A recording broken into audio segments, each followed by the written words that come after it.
Hello and welcome back. So it's not October, November the 5th. So we're looking at October's dividend income. But first, I'm going to show you how my portfolio managed to sort of survive the budget on last Wednesday.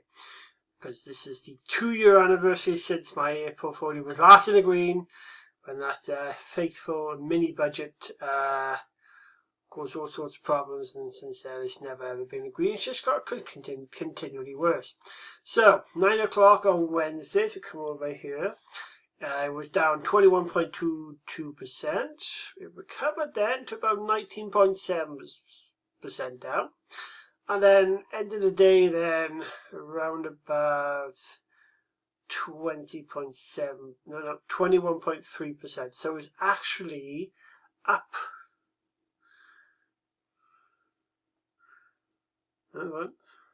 Yes, it was. So Thursday was fine, 20.71. The next day it dipped. Thursday 6 o'clock, 20.7% down. So that's not bad. It survived fine.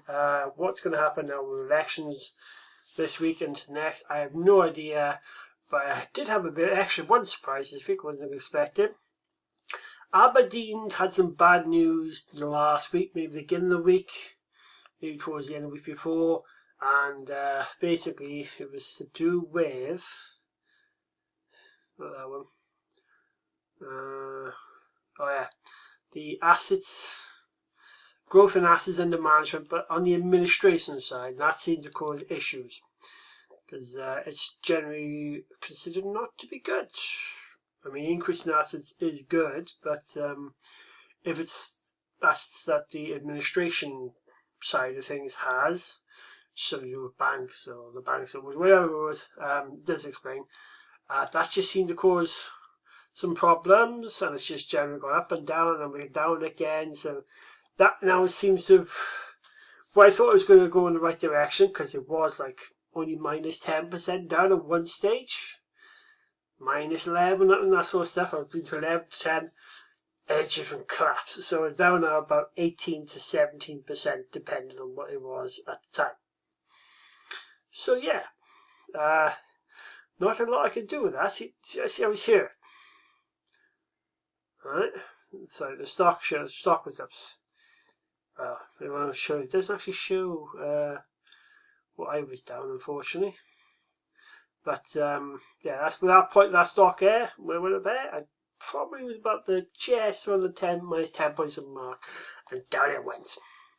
So that's that. So that's how the portfolio is just basically gone. As you can see, we're down 21.81%. The worst was when I was like 4.5 grand down. That went down. That sucker went down to 25%. Let's see if I can figure out where it was. Was it here? Oh, that was close. Bear in mind, some of these are from. Oh no, there it was. I think. That's 3.5 grand again.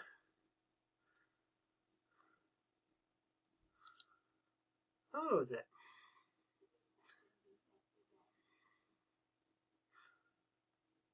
Oh, so March.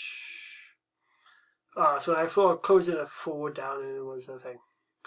Near 4 down. I remember it being 3.5 down to 4. Whichever one it was. So, let's have a quick look at these dividends. As you can see, there's been a few, but it doesn't necessarily add it to the greatest in the world. So, that's September, where am I? October, there we are. Right, so BRSA, BlackRock Sustainable American Income, came in first with £1. Then £26.46 from VPC Specialty Lending Investments. Assura came in with £22.68. Regional REIT, my worst performer, came in with issues, came in with £22. RECI, my favourite one, £33.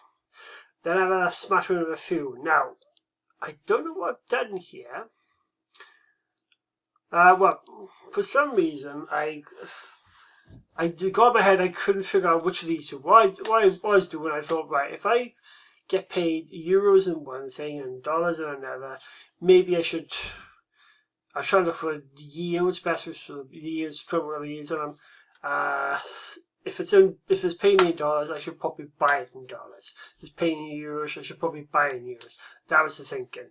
And then after a couple of weeks of like foreign exchange impacts going up and down, I'm like, just keep them all in pounds. It's easier. So because I couldn't remember the difference between these two, right? So let's have a look at the USD merge in a second. I decided not to actually write it down, and I'm wondering now if I'm actually 31p short for the month. Right? So there's VENT, which is the one I got, and then I believe VTET, that's the one. So VTET was 31p. That's the one I had. The VENT also paid up. They both paid 31p. So I've got it there. So actually, I technically need to add 31p onto the total. But I'm going to go with what we've got. Because it's wrong one. This is nice. So it is 31p extra, but it's plus whatever. So we're 8p from Eurozone government. 26p from UK Gilt, which is a government bond. I've now got 10 of those instead of 5. Vanguard, USD Treasury bond, only 10p, that's fine. USD Merchant 31p and USD Merchant 31p. And then we got 195 from Aberdeen Diversified Income and Growth. This is apparently going to get wound down, so see how it goes there. What bad news we're not doing there. Henderson High Income Trust, £2.68. I had previously sold this, but it will be back in the portfolio. Value and Index Property Income, £3.40. Facilities by ADF, £2.50. So they're the ones who provide trucking, transportation for the mega traders, and